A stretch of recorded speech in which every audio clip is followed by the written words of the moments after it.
Hola y bienvenidos a esta videoconferencia sobre el tema de la evaluación genética para un niño o niña con autismo o discapacidad de desarrollo. Gracias por acompañarnos hoy. Soy Susan Fernbach, enfermera genética y también directora de la educación comunitaria para el Departamento Molecular y Genética de Baylor College of Medicine y Texas Children's Hospital, el Hospital de los Niños. Estamos colaborando con el Centro de Estudios de Discapacidad en la Universidad de Texas, gracias a fondos del Departamento Estatal de Salud Pública. En ese momento, debido a la pandemia COVID-19, estamos cambiando, en vez de tener una conferencia en persona, estamos cambiando a una conferencia por video. Tenemos dos ponentes hoy, la doctora Claudia Soler Alfonso y la señora Amy Ortiz Day. Y tenemos tiempo al final de sus presentaciones para sus preguntas y favor de escribirlos en la caja debajo de su pantalla que está para preguntas y respuestas y se dice Q y A. Puede escribir sus preguntas en cualquier momento durante las presentaciones. Y déjenme contarles un poco sobre los dos ponentes. La primera ponente, la doctora Claudia Soler Alfonso, es una profesora adjunta en el Departamento Molecular y Humana de Baylor College of Medicine y también de Texas Children's Hospital en Houston. Es una pediatra y genetista con entrenamiento especial en la genética bioquímica.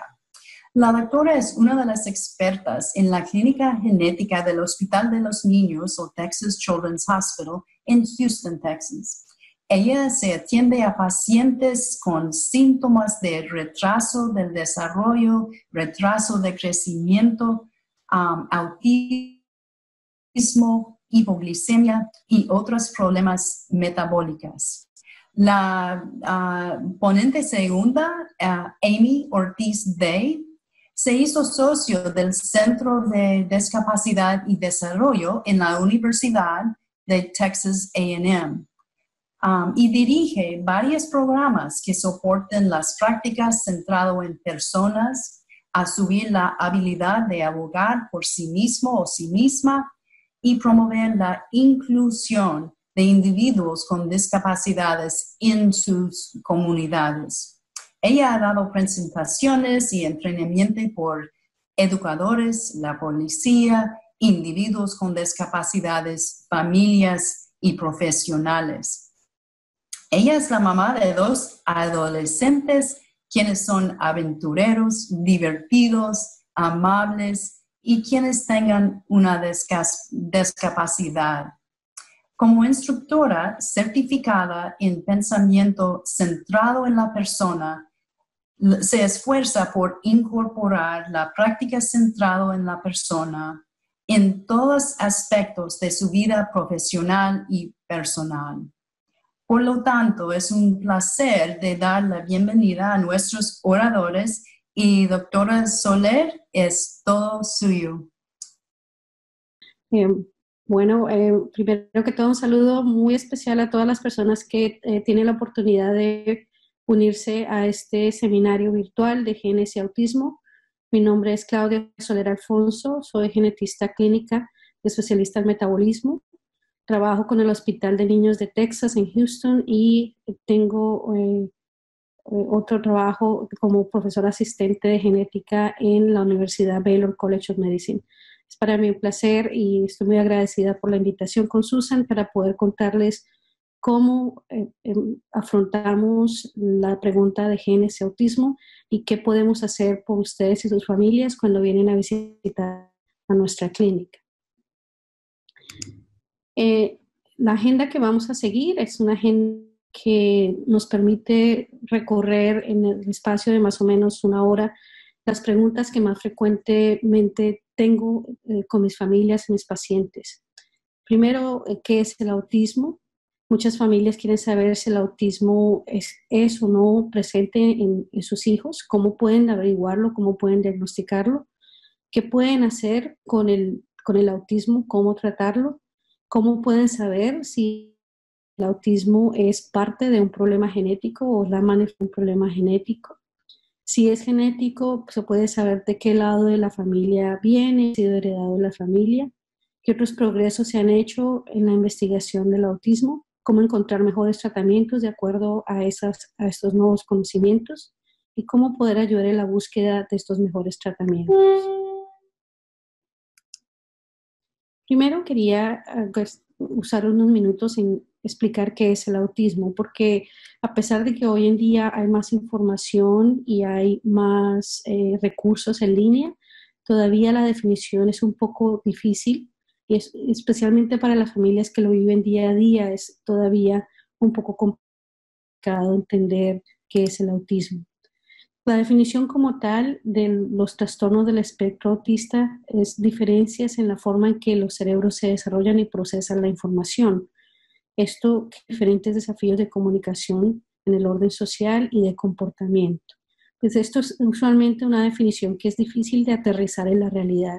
Siempre me gusta usar este ejemplo en general con nuestras familias.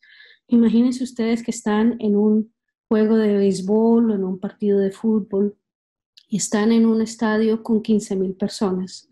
Al estar en un estadio de esta naturaleza, en un ambiente de esta naturaleza, van a estar viendo lo que ven, lo que escuchan, las barras de los equipos gritando de lado a lado, los sonidos de las trompetas, de los juegos artificiales.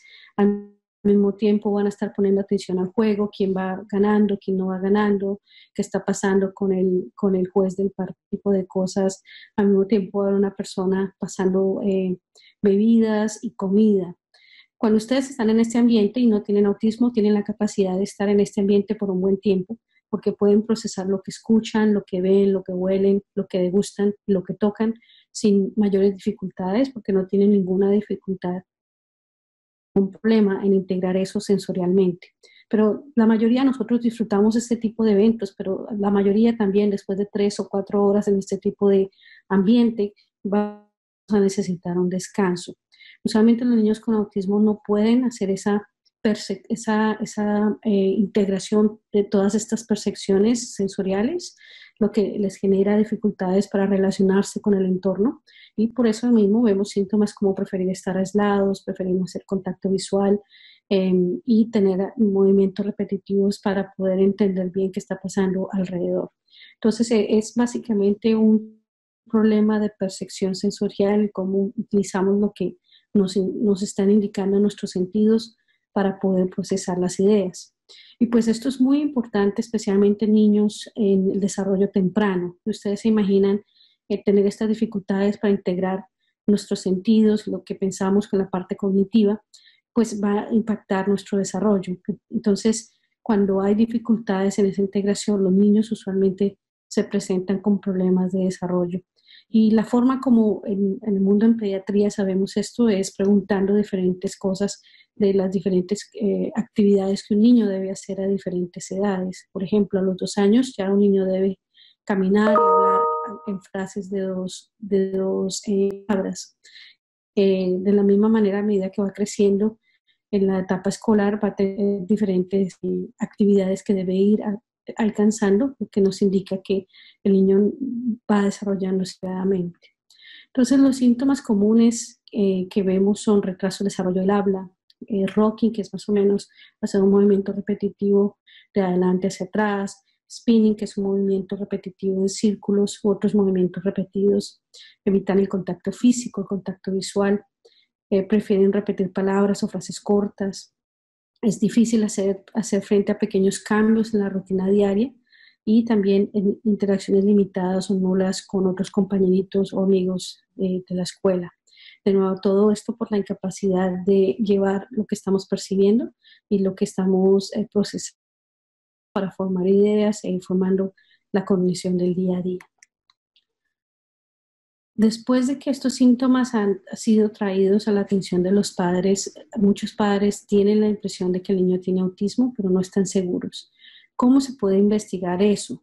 ¿Cuál es la prueba diagnóstica que usamos para el autismo? Bueno, en los años 90, al final de los años 90, la Academia Americana de Pediatría instituyó una directriz para los pediatras generales. Con esta directriz se solicitaba a los pediatras generales que hicieran un tamiz para autismo. Un tamiz o un screening es una prueba rápida que se hace en la oficina del pediatra que permite entender qué niños están más a riesgo de tener autismo o que no han sido diagnosticados o que requieren una segunda fase de diagnóstico. Y es una prueba de detección validada para el autismo. Hay dos tipos diferentes de pruebas de test para autismo. Uno es el cuestionario de comunicación social, de sus siglas en inglés SSQ, y otra que es la lista de verificación modificada para autismo en niños pequeños, que es el MCHAT. De estas dos, la que más se usa y está muy bien estudiada es el MCHAT. ¿Pero qué es esta prueba? Es una prueba muy sencilla. Muchos de ustedes recordarán haber llenado este cuestionario en la sala de espera de la oficina del pediatra general. Y consiste en varias preguntas sencillas de sí y no. Son preguntas rápidas que tienen la intención de encontrar estos síntomas en una forma más objetiva. Entonces, acá hay unos ejemplos de este cuestionario. Por ejemplo, ¿disfruta su hijo cuando se le van las ideas, se le hace saltar sobre sus rodillas, sí o no? En realidad, hacer esta prueba, todo este cuestionario dura no más de 5 a 10 minutos y después el pediatra general hace un conteo de los resultados. Si el resultado de este cuestionario es 0 a 2, clasificamos que hay bajo riesgo para autismo. Si el resultado es entre 3 y 7, decimos que hay un riesgo moderado y hacemos un seguimiento, ya sea en 1 o 2 meses se vuelve a hacer esta misma prueba. Pero si el resultado es de 8 a 20, inmediatamente el pediatra va a referirlo para una evaluación diagnóstica de autismo para poder entender si el niño está afectado o no con un desorden del espectro de autismo. Usualmente se hace después de los 16 meses de edad hasta los 48 meses de edad. La mayoría de las oficinas de pediatras los hacen a los 2 años. Puede hacerse a diferentes edades, ya que ha sido validada a diferentes edades. ¿Cómo se hace el diagnóstico como tal? Una vez que un niño ha tenido una prueba de tamiz en la oficina del pediatra que es de alto riesgo, la referencia se hace ya sea a un pediatra de desarrollo, a un neurólogo infantil o a un psicólogo infantil o psiquiatra. Estos tres profesionales tienen la habilidad de tomar este primer tamiz normal y llevar al niño a través de pruebas psicométricas diagnósticas a entender más el perfil de su percepción y su cognición para saber si realmente estamos enfrentando un caso de autismo o no. La evaluación puede durar algunas horas y muchas de las estrategias que usan en las oficinas donde se hace el diagnóstico es a través del juego y a través de diferentes actividades que están muy bien validadas para proveer un sistema métrico de diagnóstico para ver si un niño clasifica o no para tener el diagnóstico de autismo. Entonces, en resumen, cuando queremos lograr el diagnóstico, lo primero es hacer esta lista de verificación modificada de autismo en niños pequeños, el MCHAT. Después de eso, obtener una referencia a pediatra de desarrollo, un neurólogo, psiquiatra o psicólogo. Y a través de estas pruebas en la oficina de ellos se obtiene o no el diagnóstico o trastorno del espectro autista. Esto algunas veces puede ser bastante difícil ya que no hay muchos pediatras del desarrollo, incluso algunos neurólogos infantiles no tienen el entrenamiento para hacer este tipo de diagnósticos, pero la idea es intentar buscar el diagnóstico lo más pronto posible para poder movilizar la ayuda apropiada. La siguiente pregunta que debe surgir después de esto es ¿cómo causó o qué está causando el autismo? Bueno, aquí es donde entramos nosotros a ser más útiles. En la clínica de genética, en el Hospital Texas Children's, recibimos más de 3,000 familias cada año con diferentes preguntas, solamente autismo, pero la mayoría de los casos que vemos tienen un perfil de retrasos del desarrollo y preguntas o diagnósticos sobre autismo. Nosotros somos un grupo muy diverso, 16 genetistas médicos, todos entrenados en cuidado y también especializados con certificación de la Junta Médica de Genética.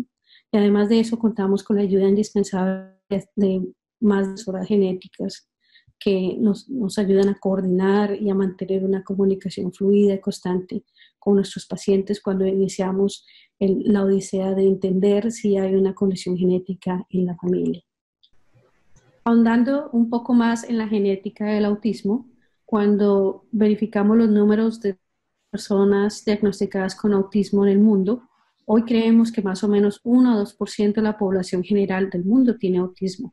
Si miramos los números locales en Estados Unidos, creemos que aproximadamente 50 a 60 niños por cada 10.000 niños están afectados con autismo.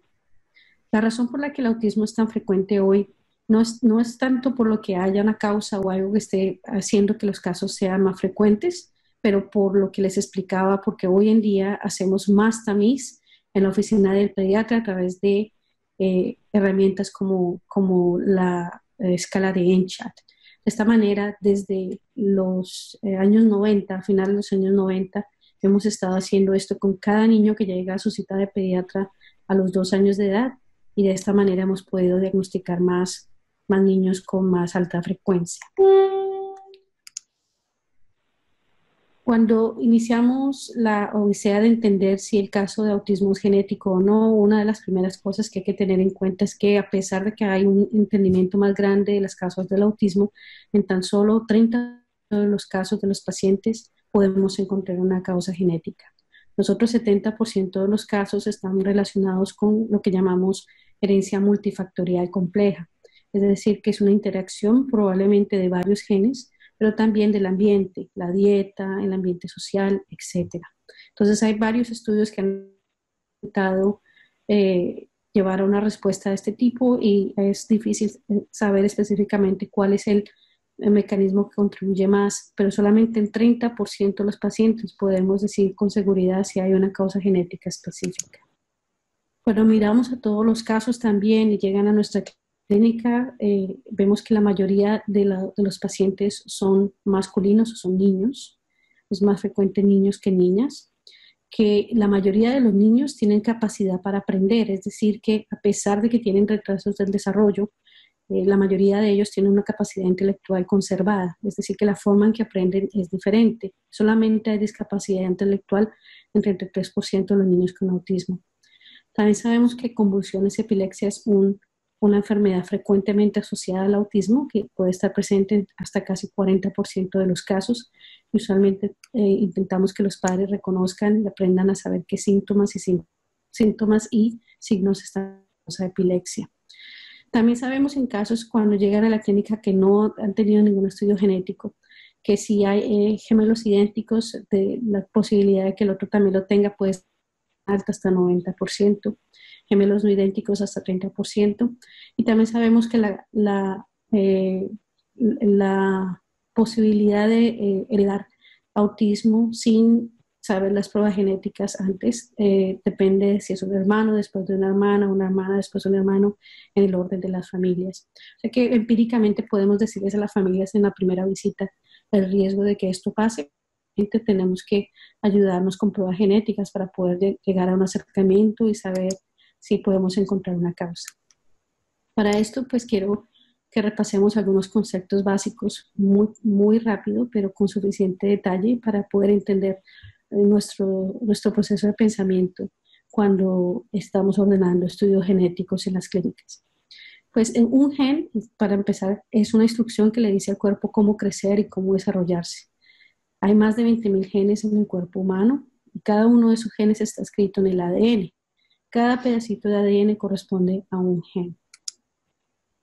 ¿Qué tanto material genético tenemos en nuestro cuerpo? Pues imagínense, tenemos más de 20.000 genes, pero no solo el material genético que tenemos escribe genes, hay otras múltiples funciones que cumple el ADN, pero si fuéramos a estirar todo el ADN de una persona, tendríamos unos 3 metros de largo. Entonces ustedes se pueden imaginar que el cuerpo tiene que buscar la forma de almacenar ese ADN de una manera muy eficiente, y para eso utiliza unas cosas que se llaman cromosomas. O sea, todo su ADN está empacado en esos cromosomas.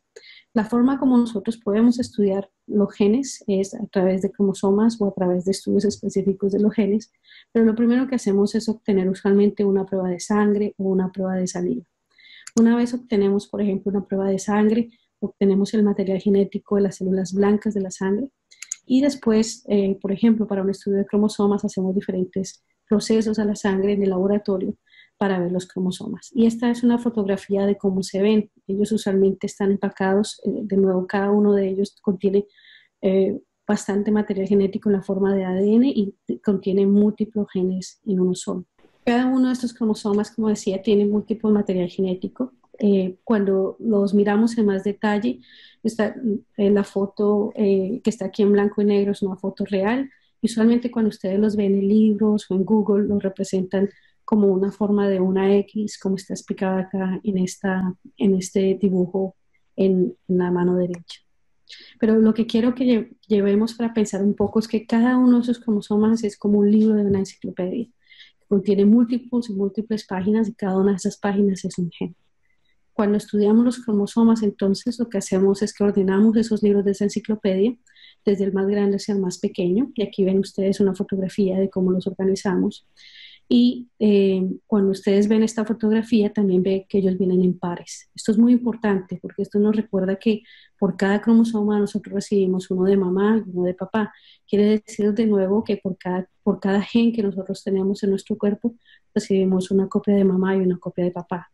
Y es muy importante tener las dos copias para mantener la salud de las personas.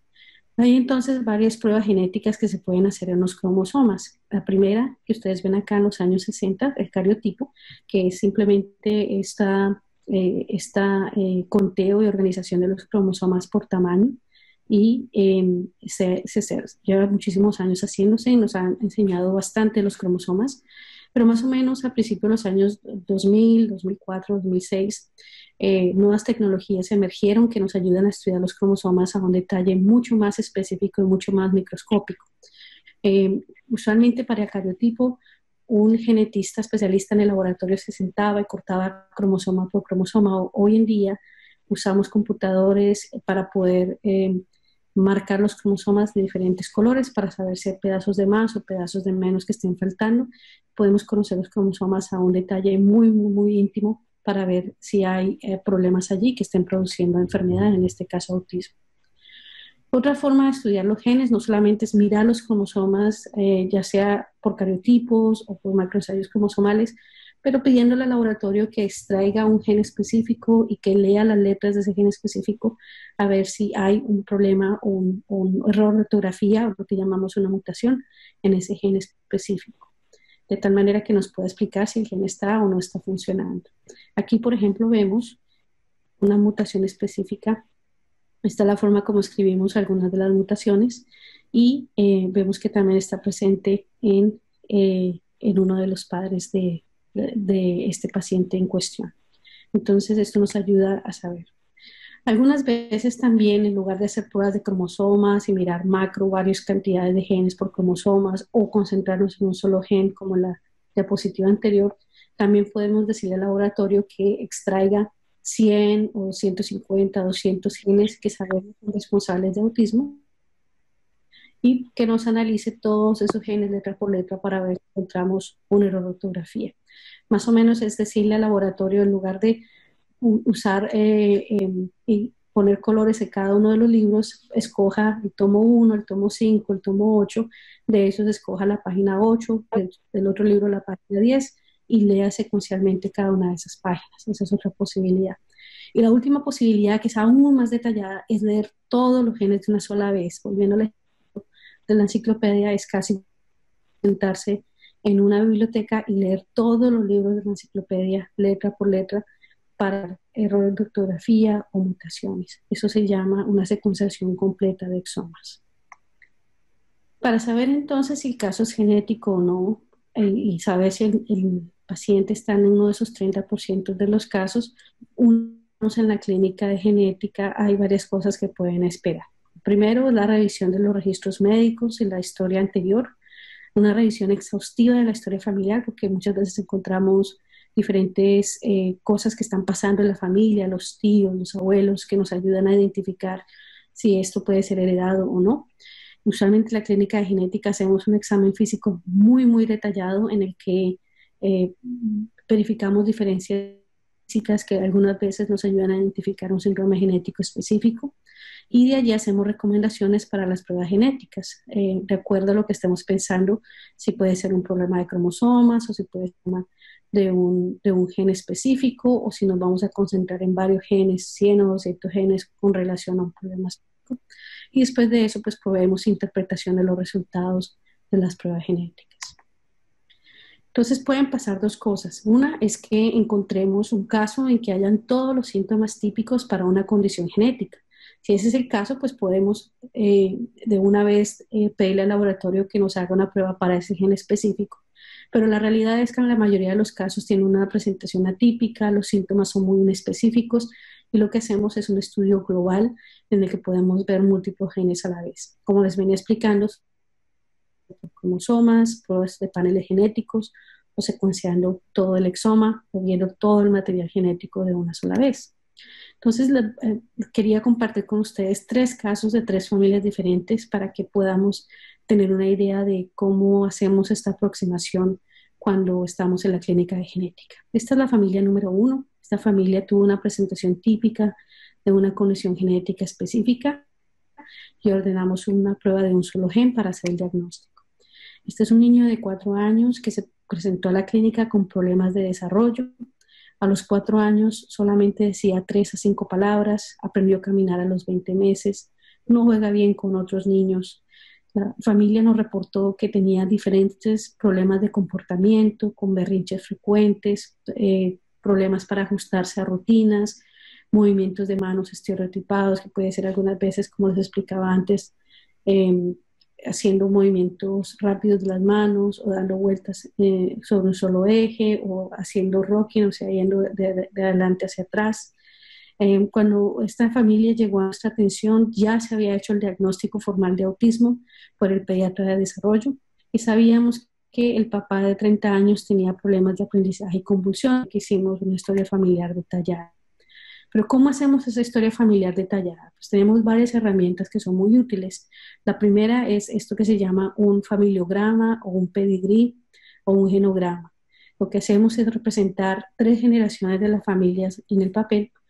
Representamos a los hombres con cuadrados y a las mujeres con círculos. En este caso, este es el papá, esto representa una unión, esta es la mamá y estos son los 2 hijos de esta unión, un niño y una niña. Usualmente usamos una flecha para indicar el paciente en cuestión, en este caso este niño de 4 años, y en este caso tiene el cuadrito completamente lleno, porque estamos representando que este niño tiene autismo de desarrollo. Como les conté, el padre también tenía problemas similares. Cuando hicimos el examen físico detallado, encontramos que además de lo que habíamos encontrado en la historia de problemas de desarrollo, habían varios hallazgos importantes. Uno, encontramos diferentes lesiones en la carita que eran muy parecidas a lesiones de acné, pero este es 4 años. Entonces, estas lesiones fueron muy características. Al mirar en la parte de atrás de la espalda, encontramos que habían varias manchitas en la piel que llamamos máculas hipopigmentadas porque no tienen suficiente pigmento en la piel. Cuando miramos los dientes, encontramos estas como una especie de bolitas de carne que llamamos fibromas, y además de eso, también lo encontramos al pie, en las uñas de los pies y las manos. En la parte de atrás también, esto obviamente son fotografías de diferentes pacientes un poco más típicas, pero algunas veces también se pueden ver unas manchas en la piel que parecen casi como unas manchas que tienen el aspecto de una cáscara de naranja. Toda esta combinación de aspectos o de hallazgos clínicos en la piel usualmente son mejor vistas en la clínica genetista, ya que nosotros tenemos ese entrenamiento extra para verificar este tipo de diferencias en una sola persona. Puede ser que el pediatra general no vea todas estas diferencias en conjunto y no piense que tengan algo que ver con el problema del autismo. Por eso es tan importante el examen físico tan detallado. Además de eso, encontramos que en la familia habían otras personas con problemas además del autismo, problemas renales, problemas de personas con necesidad de diálisis que tenían falla renal a muy temprana edad. Entonces, además del autismo, encontramos otro problema médico que se venía en la familia. Al poner todo esto junto, podemos hablar con la familia y concluir que después de esta revisión detallada de la historia familiar y del examen físico detallado, teníamos la sospecha de que era una condición llamada esclerosis tuberosa y que la esclerosis tuberosa podría aclarar el autismo y los retrasos cognitivos en la familia, asimismo como los problemas del riñón que también ha encontrado.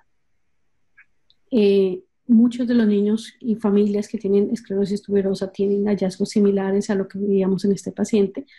Por lo tanto, recomendamos inmediatamente hacer prueba de un gen específico para esclerosis tuberosa. En este caso son 2 genes para comprobar y confirmar que ese era el diagnóstico.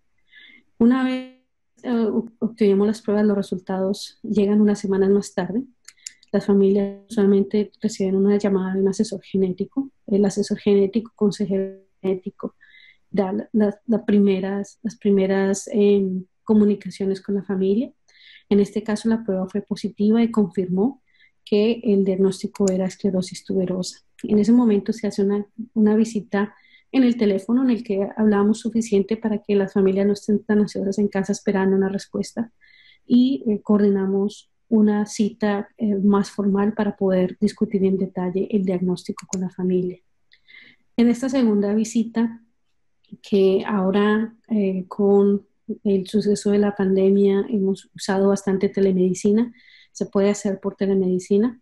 Y en esta visita, pues primero el genetista va a utilizar frases como explicar algunas cosas sobre los genes, cómo funciona el cuerpo, y también explicar ya en más detalle qué hacen los genes que producen esclerosis tuberosa. Entonces se hace otra vez la explicación. El gen de la esclerosis tuberosa está localizado en el cromosoma 9, en otras palabras, en el libro 9. Y cuando le pedimos el laboratorio específicamente, el paciente encontró que había un error de ortografía o mutación en ese gen que era responsable por ese gen, en el gen que se llama SC1. La esclerosis tuberosa, entonces, es una condición causada por 2 genes diferentes, TSC1 y TSC2. Estos genes son muy importantes para el crecimiento celular, especialmente del cerebro nervioso. Cuando afecta el cerebro, está altamente asociado a autismo. Más o menos 50% de los pacientes con esclerosis tuberosa tienen autismo. También puede producir convulsiones y problemas de comportamiento. Y estos tumores benignos, como ustedes vieron en las fotografías de tumores pequeñitos de la piel o de las uñas o de las encías, que también pueden desarrollarse en los riñones y hay que tener precaución. Después de hacer el diagnóstico, obviamente, usualmente estas conversaciones duran hasta 1 hora, hora y media, en el que explicamos todo lo que debemos hacer para mantener la salud más posible después del diagnóstico. Hay algunas avenidas de tratamiento, pero recibimos una llamada después. En esta llamada, la familia estaba preocupada de que podía estar experimentando convulsiones. Inmediatamente se hace una referencia al departamento de urgencias y en esta familia, después de una visita con el neurólogo en urgencias, se confirmó que el paciente tenía convulsiones o epilepsia. No una gran sorpresa, digamos que había riesgo ya por el diagnóstico de esclerosa, pero lo que fue importante acá es que gracias a la posibilidad del diagnóstico genético que ya se había hecho en esta familia, se pudo guiar el tratamiento de las convulsiones. En este caso, un medicamento llamado vigabatrina o vigabatrin es un medicamento que es asociado con un tipo de epilepsia muy específica de esta condición que se llama espasmos infantiles y puede mejorarlas en el 73% de los pacientes con esclerosis tuberosa. Así que el hecho de tener el diagnóstico realmente nos ayudó a guiar el tratamiento que el neurólogo podía apreciar para esta familia para controlar estas convulsiones lo más pronto posible. Esta fue la familia en la que tuvimos una historia médica, examen físico que nos ayudó a pensar en una condición específica. Esto fue una presentación típica, pero en una presentación atípica, entonces, como les mostré en las siguientes 2 familias, hacemos diferentes pruebas mucho más globales para identificar si hay una causa genética o no. En la segunda familia tenemos un niño de 5 años, también con problemas de desarrollo. Se demoró en girarse de un lado a otro, lo hizo hasta los 8 meses, usualmente es antes de los 4 meses.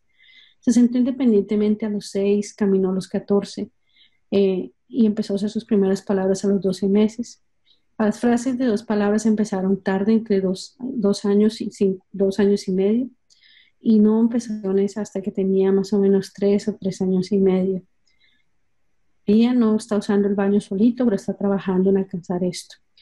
El nivel educativo actual, una preocupación importante, tenía problemas de comportamiento significativos en la escuela y estaba usando terapia de lenguaje una vez por semana. Al momento de la evaluación con genética no había asistido por una evaluación formal de autismo, así que no sabíamos si había un autismo, pero habían definitivamente signos y síntomas que preocupaban para este síntoma en general.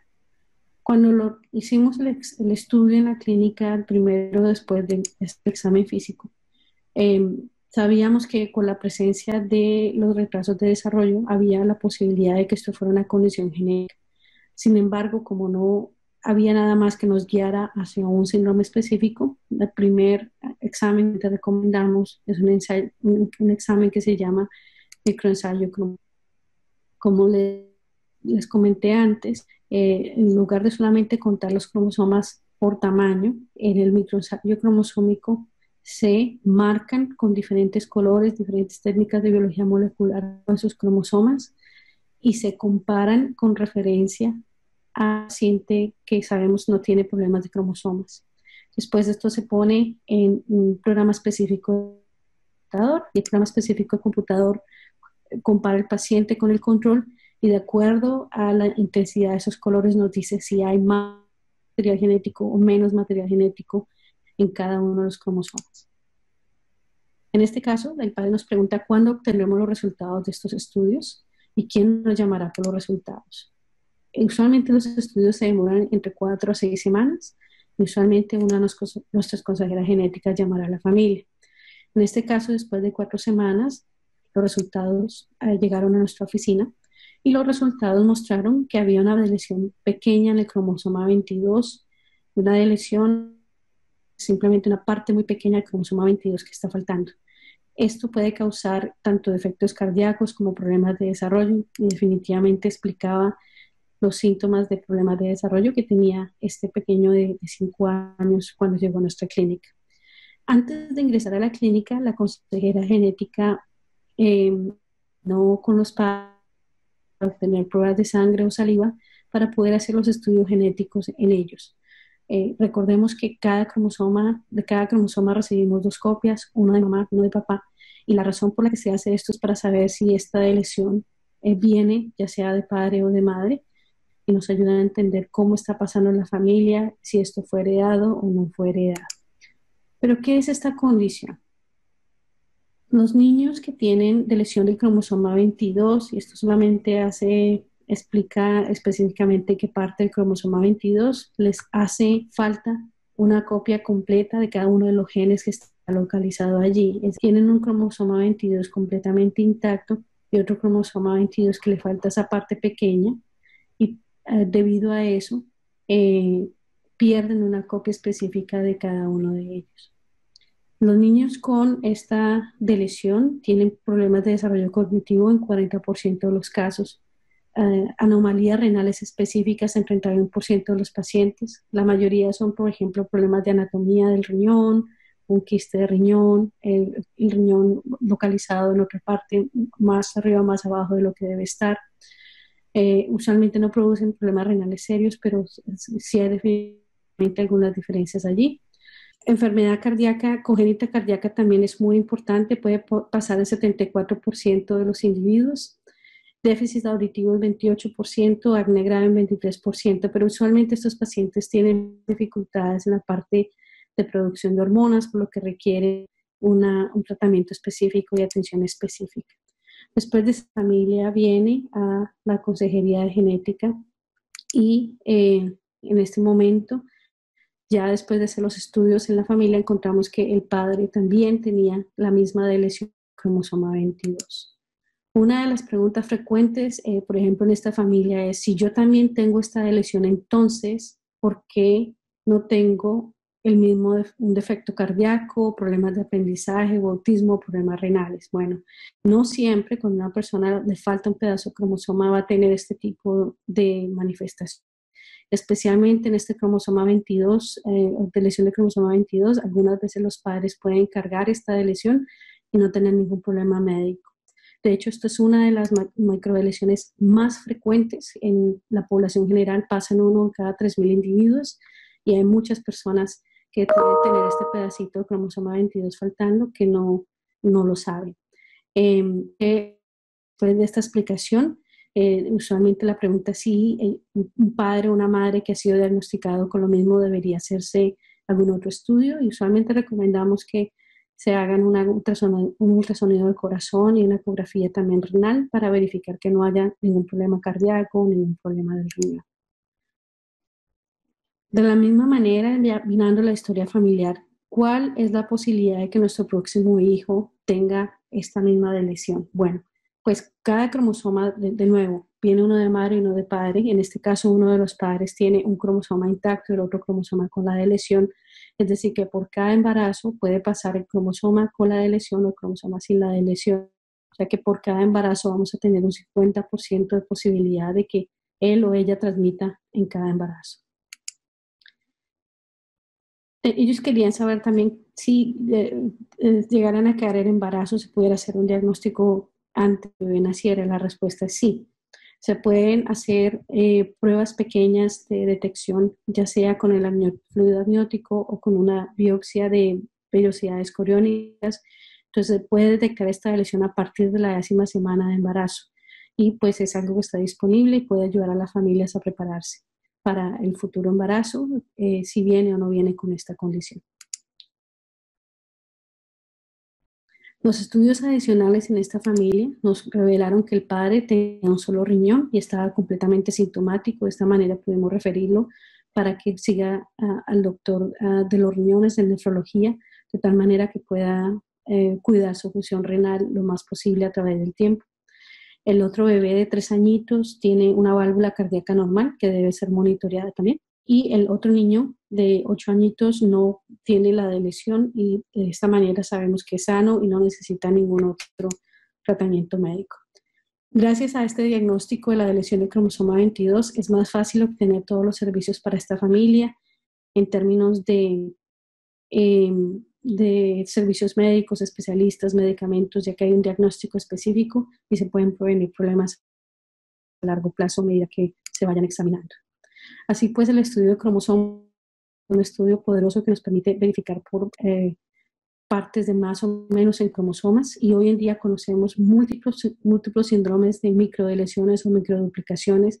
Aquí vemos múltiples ejemplos en cromosomas 1, 2, 7, 17, incluso cromosoma 22, como lo acabamos de revisar. Así que cada vez que se hace este estudio, verificamos por cosas muy frecuentes, como 1 en 3.000, en el caso de cromosoma 22, hasta otras microduplicaciones o microdeleciones que son más frecuentes en un solo estudio.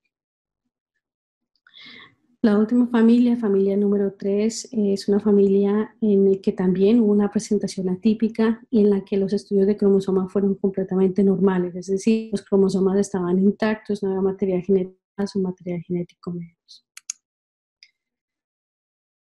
Este es un niño de 4 años con diagnóstico formal de autismo. La mamá y el papá no tienen ningún problema médico y una de las motivaciones para venir a la clínica es saber la posibilidad de tener otro bebé con autismo para otros futuros embarazos. Después de hacer nuestra historia muy detallada, realizar un examen físico, no encontramos nada que nos contribuyera para saber si era un síndrome genético específico, y después de hacer el microensayo cromosomal, el examen fue normal. La próxima prueba que debemos hacer en ese momento es la secuenciación de exoma, que nos permite, en lugar de mirar cromosomas o pedazos de cromosomas, es mirar todos los libros de la enciclopedia gen por gen para ver si encontramos una respuesta. Cuando hacemos este estudio, es un estudio en el que hacemos todos los genes a la vez. Estos son todos los genes que nosotros sabemos son importantes para producir enfermedades. pero en realidad nosotros no conocemos la función de cada uno de esos genes.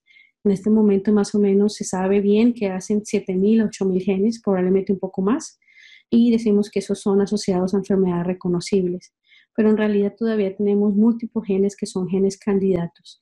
Este estudio secuencia o lee cada uno de esos genes sin importar si son reconocidos o no. Esos son genes candidatos, así que este estudio también nos ayuda a encontrar causas muy raras, incluso algunas veces nuevas causas de problemas genéticos y autismo.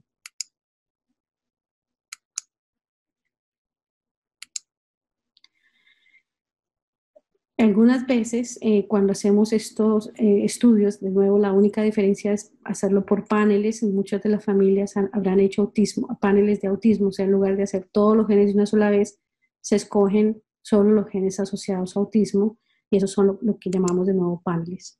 En este caso, después de hacer el exoma, encontramos que había una mutación en un gen llamado CHANK3. Es una mutación que puede estar asociada a autismo. Cuando hacemos este estudio, usualmente tenemos la sangre o la saliva de los dos padres para poder correlacionar y ver cómo está pasando esto en la familia. En este caso entendimos que la mutación fue encontrada solamente en el niño y que ninguno de los padres llevaba esta mutación. Cuando recibimos la llamada damos la consejería inicial de que esta es la causa del autismo de este paciente y hacemos una cita para hablar con más detalle en la clínica de genética. La primera pregunta de los padres es, ¿está seguro que esta es la mutación que causa el autismo? Sí, en este caso estamos seguros que es la causa. Este mismo gen está claramente asociado a autismo y el cambio que observamos en este paciente se ha visto en niños con autismo. Este gen es muy importante para la función de las neuronas y comunicación de las neuronas unos con otras. Así que sabemos que si hay cambios importantes en este gen van a producir síntomas neurológicos como autismo. También supimos que el cambio era de novo o de nuevo, que quiere decir que ninguno de los padres se ve afectado. Cuando vemos esta situación en la que ninguno de los padres tiene la misma mutación y el niño tiene una mutación en un gen muy específico para función neuronal y el cambio de la mutación está definitivamente dañando el gen, uno siente que la posibilidad de que esto sea la causa es muy, muy alta. La pregunta entonces es cómo sucedió si los dos padres tienen la copia normal de este gen. ¿Cómo sucedió que el niño tenga una mutación en el gen? Pues sabemos que usualmente los errores cuando se replican los genes se cometen muy tempranos cuando se están creando nuevas copias de ADN, cuando se están haciendo los óvulos o se están haciendo los espermatozoides. Este cambio ocurrió ya sea en el óvulo o el espermatozoide, no hay forma de saberlo. Y cuando el niño se concibió, pues el niño recibió una copia normal, a pesar de que los padres tienen copias normales en el resto de su cuerpo, pero solamente en ese óvulo o en ese espermatozoide hubo ese cambio genético que no se corrigió. Si esto entonces es la forma como esto pasa, ¿cuál es el riesgo de que esto pase de nuevo en otro embarazo? Es una pregunta muy buena y muy frecuente. Sabemos que alrededor del 3% de los casos en las familias en las que los padres no tienen o no se identifica la mutación en los padres, pueden tener otro hijo con la misma condición. Y esto es porque algunos espermatozoides o óvulos todavía pueden tener esa misma mutación, de nuevo a pesar de que en el resto de su cuerpo ellos no lo tienen. Y esto se llama, es conocido como mosaico gonadal. El riesgo de todas maneras es bajo, pero no es cero. O sea, usualmente decimos que es alrededor del 3% de riesgo de que esto pueda ocurrir, debido a que esa posibilidad está allí de que uno o dos espermatozoides lo tengan o uno o dos óvulos todavía lo tengan, el cambio genético. La siguiente pregunta entonces es para el niño como tal cuando ya esté en edad reproductiva y quiera tener bebé. ¿Cuál es el riesgo de heredar este cambio? Bueno, en este caso él tiene una copia que funciona del gen CHANK3 y una copia que no funciona del gen CHANK3. Así que por cada embarazo que él tenga cuando esté adulto, puede pasar la copia que funciona o la copia que no. Así que de esta manera el riesgo sería de 1 en 2 o 50% en cada embarazo. En este caso, entonces, después de que la familia volvió para visita de seguimiento, nos contó la familia que habían tenido gemelas de 2 meses. Nuestro paciente estaba progresando con terapia y a pesar de que sabíamos la causa, no había muchas otras familias. La familia usando Facebook y otras redes sociales encontraron otras familias que tienen también mutaciones en el mismo gen. Y en algunas ocasiones pasa frecuentemente que se agrupar familias y familias y se empieza a conocer más de esa condición. En específico, nosotros como investigadores tratamos de agrupar las familias y estudiarlas en grupo para ver qué cosas tienen en similar y qué otros problemas médicos pueden estar asociados, de tal manera que podamos seguir avanzando en conocimiento, en este caso en específico de este gen CHANK3. Este es uno de los casos en el que se demuestra el progreso en la investigación del autismo. En esta diapositiva ustedes pueden ver un dibujo de cómo son las neuronas en general, cómo una neurona se comunica una con otra, y molecularmente es casi como una fábrica con diferentes pisos y diferentes formas de comunicación de un piso con otro, de diferentes personas unas con otras. Cada uno de estos nombres que ustedes ven acá es una proteína específica que es hecha por un gen. En el caso de nuestro paciente anterior, acá está CHAN3, y CHAN3 es muy importante para la función de todas estas otras proteínas que están integradas con él, de tal manera que produce problemas neuronales en la parte molecular, en neurotransmisión, en la química neuronal. Así que hoy en día conocemos la función de muchos de estos genes y lo que hacen en específico, y el conocimiento sigue avanzando. Este es un ejemplo de varios genes asociados a autismo que también están asociados a epilepsia, convulsiones, etcétera. Pero de nuevo, seguimos aprendiendo cada vez más acerca de la función y cómo estos genes producen enfermedades neurológicas de este tipo. Siempre es bueno tener buenas expectativas cuando hacemos estos estudios genéticos, como imaginar cuando se hace un exoma y se leen todos los libros de la enciclopedia. A veces hay errores que no podemos identificar. En algunos casos podemos decir que hay variantes que causan enfermedad inmediatamente, como en el caso de CHANK3 en nuestra última familia, pero en algunas ocasiones encontramos variantes de importancia desconocida, es decir, que mirando la mutación, el error de ortografía, no podemos decir si daña o no daña la función del gen. Y esto tiene que ver con la razón de que los genes tienen bastante variación dentro de ellos, por eso somos unos diferentes otros. Cuando hacemos estos exámenes, comparamos los genes del paciente a una versión normal de esos genes, y pues va a haber siempre variación, porque de nuevo es la forma como somos diferentes unos a otros. Algunas veces las pruebas son completamente negativas. A pesar de que se hace el escáner de todo el material genético, no encontramos nada. Entonces es importante siempre recordar que solamente sabemos más o menos 7.000 a 8.000 genes, los otros 13.000 más o menos están todavía en investigación. Así que cuando hay pruebas negativas no quiere decir que no sea genético, pero que por lo menos hasta el momento en que se interpreta ese exoma o ese panel no hay más información, y por lo tanto la interpretación debe ser dinámica. A lo que me refiero con esto, que es muy importante, es que no se queden como familias con un estudio genético. Seguimos avanzando en la forma como analizamos el material genético y lo que significa para la salud de las personas. Esto es un trabajo en construcción, así que siempre deben intentar buscar que se haga un reanálisis anual, una reevaluación de la información genética, ya que la interpretación puede cambiar rápidamente. En muchas ocasiones hay variantes de esta significancia que en 1 o 2 años se llaman ya como variantes que están causando daño o mutaciones reales. Así que es muy importante mantener esa comunicación con el genetista clínico. Entonces, ¿cómo encontrar los mejores tratamientos? En este caso, obviamente, el estudio genético es muy importante para saber si hay tratamientos disponibles. Como les comentaba, la primera familia, pudimos guiar específicamente el tratamiento de neurología para las convulsiones. De la misma manera, en muchas otras ocasiones podemos guiar el específico, ya sea para el corazón. En la segunda familia, con el problema de cromosoma 22, podemos guiar a los endocrinólogos en cómo tratar los problemas de las hormonas. Y de igual manera con el cardiólogo cómo tratar el corazón. Así que tener un diagnóstico genético ilumina el camino de las mejores intervenciones médicas de parte de los otros especialistas. Entonces, después del estudio genético, que siempre debe estar, hay otras formas que se pueden hacer. Primero es continuar siendo la persona número 1 en buscar los servicios para los niños.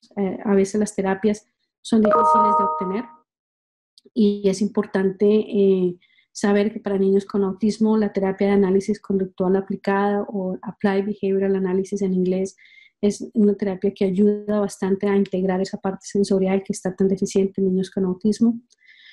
Siempre obtener la referencia genética a través del pediatra general. Si se ofrecen algunas pruebas genéticas, que usted sepa específicamente qué tipo de prueba genética le están ofreciendo, qué le dice y qué no le dice la prueba, como lo explicamos en estas 3 familias. Que siempre tengan un asesoramiento genético continuo antes de enviar cualquier prueba, para que tengan la expectativa real de que les pueda ayudar la prueba a saber si es positiva o no. También entender que a pesar de que la mayoría de los problemas genéticos no tienen cura, nos puede dar mucha luz en cómo tratar las complicaciones y prevenir problemas, pero algunas son tratables, como lo vimos en la familia 1 y la familia 2. Estos son 3 mensajes finales de toda esta información, que es bastante. Obviamente, si tenemos la oportunidad de verlos en la clínica, habrá mucha información que va a ser personalizada y detallada para cada familia. Esos son solamente 3 escenarios de algunos, los más frecuentes que vemos en clínica. Hay otros que son un poquito más complejos, pero las pruebas genéticas siempre nos permiten aprender la forma en que el niño tiene autismo y tratar de elucidar cuál es la causa genética, y a menudo encontramos una respuesta. El diagnóstico genético puede ayudar a los otros médicos a tomar decisiones médicas, y también a usted como familia para tomar decisiones de tener más bebés o no, o si van a tener más bebés, cómo prepararse bebé en caso de que tenga condición. Y recordar siempre que las pruebas genéticas avanzan rápidamente, la interpretación es dinámica, y siempre deben atender las recomendaciones del clínico, usualmente con una visita anual para poder seguir analizando la información y el impacto de estos resultados en el cuidado del paciente como tal y en la extensión desde allí. Pues con esto, mensajes finales, es la información que quería compartirles hoy. Si tienen preguntas, pueden darlas específicamente, va a haber un contacto de información asociado al video, y con mucho gusto daremos las respuestas de lo que más se pueda, pero lo mejor es la referencia para poder vernos en clínica y poder hacer las preguntas específicas a medida que vamos entendiendo los casos particulares. Muchas gracias, Susan, por invitarme para hablar hoy con ustedes. Hola, mi nombre es Aimee Ortiz Day y hoy voy a estar hablando con ustedes sobre la planificación centrada en la persona, mejor vida, no solo mejor papel. ¿Qué quiero decir cuando yo digo mejor vida, no solo mejor papel? Pues piensa a la primera vez que usted estuvo en una reunión para su niño. A lo mejor fue una reunión con doctores, o puede ser que fue una reunión con maestros. Y cuando ustedes están sentados planificando para su futuro, usted se sintió que tenía el poder para decir qué es lo que tú quieres para su niño. Yo sé que la primera vez que yo estuve en la reunión para mi niño, de verdad yo no sabía qué estaba pasando y no sentía que tenía el poder para decir, esto es lo que yo quiero para mi hijo. Y pues las herramientas que le voy a enseñar hoy es para darle el poder, para decir, esto es lo que yo quiero en estas reuniones. Como ya yo dije, yo soy una madre y tengo 2 niños, 2 jóvenes. Los 2 tienen discapacidades, pero mi hijo menor tiene autismo. Y cuando él nació, yo tenía los mismos deseos para él que yo tenía para mi hijo mayor, y los mismos deseos que yo tenía para mí cuando yo era chiquita. Yo pensaba que cuando él sea adulto, que tenga su propia familia, que tenga una vida llena de amigos y que tenga un trabajo que a él le gusta, que le da suficiente dinero, que tenga una buena salud, que pueda ir a vacaciones y pues que esté feliz. Pero cuando me dijeron que mi hijo tenía autismo, eso cambió. Cambió porque, pues primero, estaba asustada porque yo no sabía qué era autismo, no sabía qué iba a pasar con su vida, no sabía, de verdad no estaba pensando en el futuro, porque en ese momento yo estaba enfocada en cómo voy a sobrevivir este día, qué es lo que tengo que hacer para que estemos bien en este día, y de verdad no estaba pensando en el futuro. Hoy lo que yo quiero es que ustedes empiecen a pensar cuál es la trayectoria que ustedes quieren para su niño, para que tenga una buena vida. Y si eso es difícil para tú pensar en eso, pues a lo mejor es más fácil para pensar lo que no quiere en su vida. Y cuando empezamos a pensar lo que no queremos en la vida, pues ahí nos enseñan las cosas que sí queremos que pasen en la vida. Esta es una trayectoria de las diferentes etapas que hay en la vida de una persona. Y si es una persona que no tiene una discapacidad, pues tenemos las diferentes etapas de cuando son bebés y están empezando la escuela y van a la escuela secundaria y a lo mejor empiezan a trabajar o quieren ir a la universidad y ahí siguen con su vida y tienen diferentes experiencias durante su vida. Pero cuando uno tiene un niño que tiene una discapacidad, pues también tienes diferentes transiciones que tienen que ser parte del sistema de discapacidad. Y algunas veces cuando estamos planificando en su vida y estamos enfocados en la seguridad y la salud, pues algunas veces esas metas que hacemos para los niños cambia la trayectoria de su vida y la cambia a una trayectoria negativa. Y algunas veces hay personas en su vida que nos pueden ayudar a tener una trayectoria positiva y algunas veces hay personas en su vida que lo cambian y empiezas a tener una trayectoria que no queremos que tengan nuestros niños. Y aquí te estamos explicando de las diferentes experiencias que nosotros tenemos. Y estas son experiencias que tenemos todas las personas. Empiezan cuando somos pequeños y empezamos a decir la palabra no. Imagínate cuántas veces con tus niños pequeños te dicen no quiero hacer eso. Esas son las primeras experiencias que tenemos. Y después seguimos en nuestra vida y los niños están en la escuela y tienen amigos y empiezan a ir a diferentes fiestas y son partes en diferentes grupos en la escuela. A lo mejor están jugando un deporte o quieren tocar un instrumento o quieren ser parte de Boy Scouts y siguen y son jóvenes y tienen sus primeros novios y novias, su primer trabajo, y ahí siguen en su vida. Y durante esa vida entera, ellos han cometido errores. Y esos errores son parte de la experiencia de la vida. Y nosotros aprendimos de los errores que hicimos cuando éramos pequeños y cuando somos adultos. Cuando estamos hablando de una vida de una persona con una discapacidad, y como padres, si nos enfocamos otra vez en la seguridad y en la salud, pues algunas veces tenemos miedo a dejar a nuestros niños tener esas diferentes experiencias.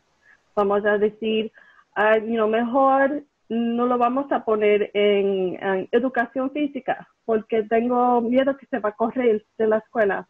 O no, mi hijo, él tiene problemas que no le gustan los ruidos. Mejor es que no esté en la clase de música.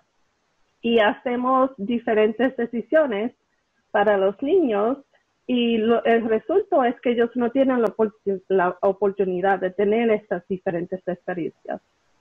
Y si hacemos esto para nuestros niños, pues ya los estamos poniendo en una trayectoria que no van a tener esta buena vida porque no han tenido la oportunidad de tener estas experiencias. Van a tener una trayectoria negativa.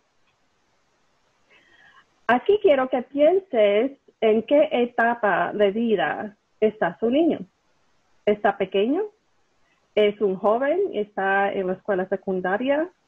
¿Está ya adulto? si estamos pensando en este niño que es chiquito, pensándoselo bien chiquitos que tienen 2 años, si su niño no puede hablar y usa su comportamiento para decirte que no quiere hacer las cosas, pues estás dándole la oportunidad que él diga no, ella diga no, y tú le dices, ok, te oigo, me estás diciendo que no, te voy a escuchar, no tienes que hacerlo. O lo castigas por su comportamiento. También la oportunidad de tener diferentes opciones. Eso es algo que puedes hacer cuando es chiquito. Esos pasos pequeños que puedes tomar durante su vida para que tenga esa buena vida. Y eso empieza cuando es chiquito, preguntándole, ¿qué quieres para desayunar esta mañana? ¿Quieres huevos? ¿Quieres cereal? Eso es chiquito, pero de verdad eso le ayuda para que tenga una habilidad de la vida que es muy importante. Y así es lo mismo cuando son mayor.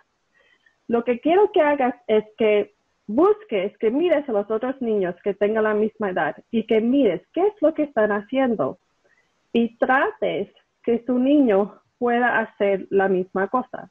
Y puede ser que necesita diferente apoyo, puede ser que se tarde algunos años más para hacer esa misma cosa, pero que los dejes que traten para que tenga eso, para que tenga su buena vida. Esa es la herramienta, la trayectoria. Y eso es lo que he estado enseñando durante este seminario.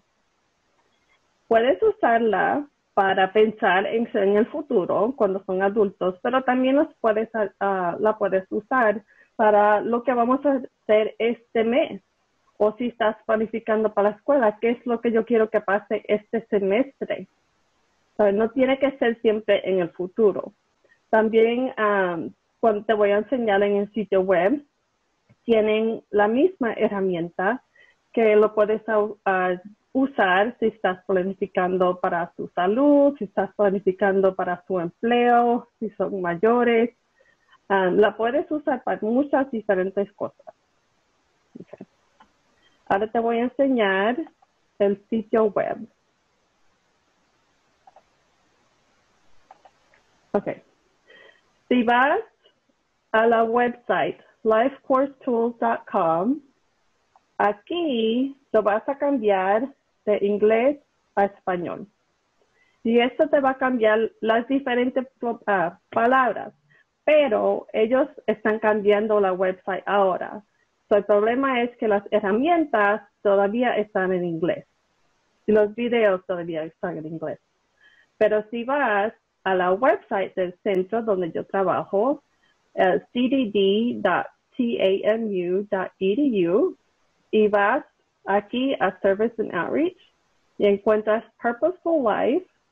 Aquí en septiembre yo tengo las diferentes herramientas en español. Y aquí la que dice Life Trajectory, la puedes imprimir aquí en español.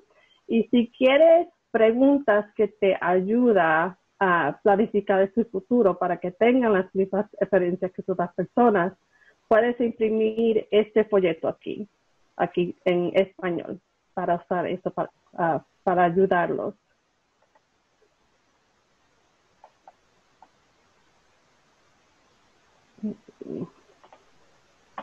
Okay, let's cut this out.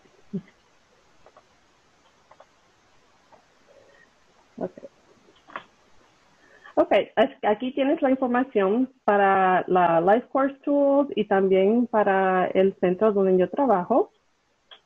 Y aquí tienes mi información. Si tienen más preguntas, me pueden mandar un email a Aimee Ortiz, EDAYACAMU.edu.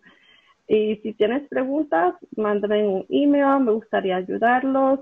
También espero que ahora cuando estás pensando en el futuro de su niño, que se sienta que tienes algunas herramientas que puedes usar para planificar en el futuro de su niño. Y si cuando se está haciendo esas metas para su niño, si siempre estás pensando en esa visión que usted dio para su niño, para que tenga una buena vida, lo vas a ayudar para que se mantenga en esta trayectoria para la buena vida. Evaluaciones. Le enviaremos una breve evaluación por correo electrónico y háganos saber cómo le gusta este formato de videoconferencia y qué otros temas desean en el futuro.